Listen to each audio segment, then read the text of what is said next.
Hi, Jason Shake here at the CPI Training Center. We're going to talk a little bit about how to find your water main and where your main shutoff valve is in case you need it in your house. Every plumbing fixture you have in your house or your business has a shutoff valve somewhere along the line. In this case, we have a lavatory faucet that's upstairs on the second floor, like you might see in a lot of homes.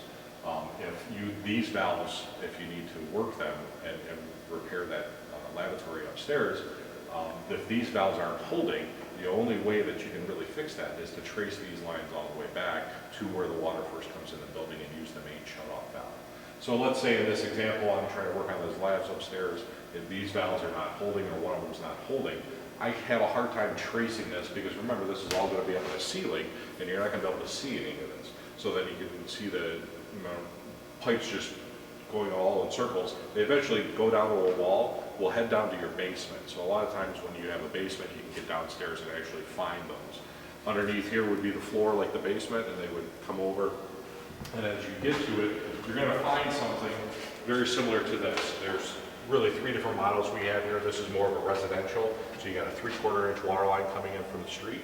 This is what they call your main shutoff valve. This is what you really want to get to, because by turning this off, that'll shut off the water to the whole building or to the whole house.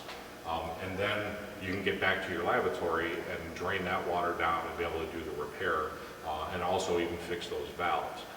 Those are a little bit more complicated fixes because a lot of times they're buried in walls and maybe not something you want to get into. But if you have a major leak or if you have something that you're working on, you can't get the water shut off, you want to come back to this idea of getting to this main shutoff valve and turning it off. In the worst case scenarios, this valve is usually never worked or moved for years upon years upon years. So sometimes these valves, these seats on here don't work and then you can't shut it off completely here. In that case, the only way that you can do it is call the water department and have the water department come out to the main valve out in the street, turn that off, and hopefully that holds, and then you can replace this valve, replace everything else. So it kind of just snowballs as it goes further and further back to the main system. If you get in head over water here and you get too far with it, make sure you call a contractor, a Cleveland plumbing industry contractor. They're more than happy to come out and help that out and help with the water department. Stay tuned for more videos from CPI.